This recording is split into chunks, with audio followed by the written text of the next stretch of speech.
Wine bottles have been around for centuries and are a common part of daily life, and are things we don't think twice about. Yet, wine bottles have a very rich story. Glass bottles typically come in three colors: a greenish olive, an aqua, and an amber color. The four main ingredients are sand, soda ash, which is a sodium carbonate, potash, and lime, which is a calcium carbonate. The ingredients for glass can be synthetically made or naturally found. Sand is pretty self-explanatory, while soda ash can be made from heating dried kelp or seaweed. Potash can be made from wood ash, and lime can be made from slowly burning oyster shells in a kiln. Now is the fun part of making the bottles. Most bottles are free-blown, which is where a craftsman rolls the end of a blowpipe in hot glass and blows through the other end to produce the bottle. Unlike today's wine bottles, these bottles would have been a lot shorter and wider. That all changed once Keelam Digby came up with a formula for making a stronger, thicker, and darker glass. The shape of the wine bottle definitely took a turn. The once round and bulky bottle got a whole makeover and ended up becoming slimmer and had a more straight side. Wine bottles are inherently perfect for storing wine. Bottles are sturdy, able to be tightly sealed to prevent oxidation, prevents damage from the sun, and is an easy container to store and transport.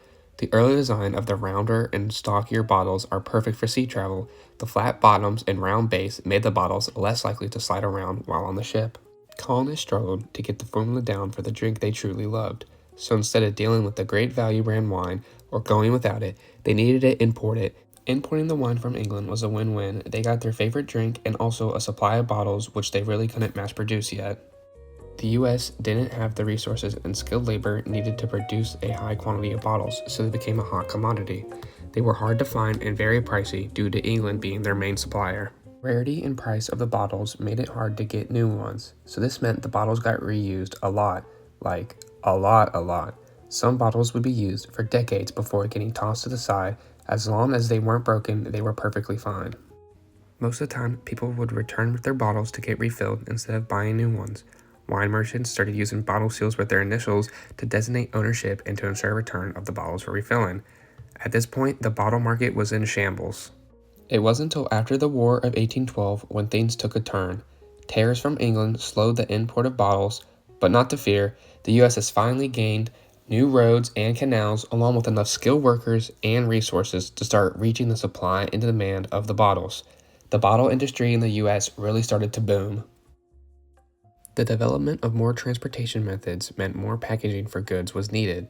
Sealed glass containers made sure the goods inside were safe and sanitary, while brand names were used to help give confidence in the customers. Packaging was also being used more to make it easier for people to bring home and store their purchases. Now that bottles were affordable and abundant, there was less of a need to recycle them. The mass production of bottles led to the introduction of bottle deposits in the late 19th century. The storekeeper would return your deposit back to you once you returned the bottle. The bottles would be cleaned and dried, then used again for more beverages. Bottle sales increased significantly as more beverages were being purchased. The deposit system was an easy way to recycle bottles and meet the demand of the people at the same time.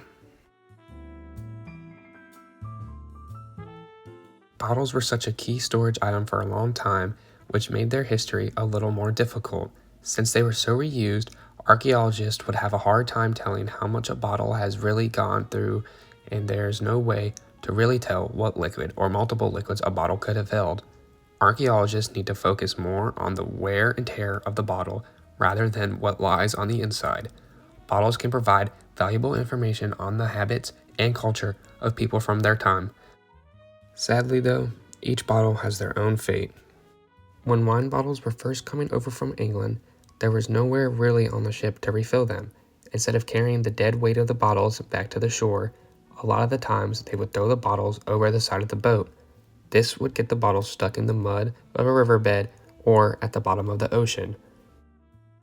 Some wine bottles would end up preserved in time, waiting for someone to come dig them up and study them before they got stuck in a museum for the rest of their life. Old wine bottles are highly collectible and could end up on a market being sold to one person or being traded to another for another bottle or some extra money. Wine bottles could just simply be stuck getting recycled into other objects their whole life or back into more glass bottles and just repeating the cycle over and over. The worst and final fate these bottles could have is death, getting shattered into a bunch of pieces and disappearing forever.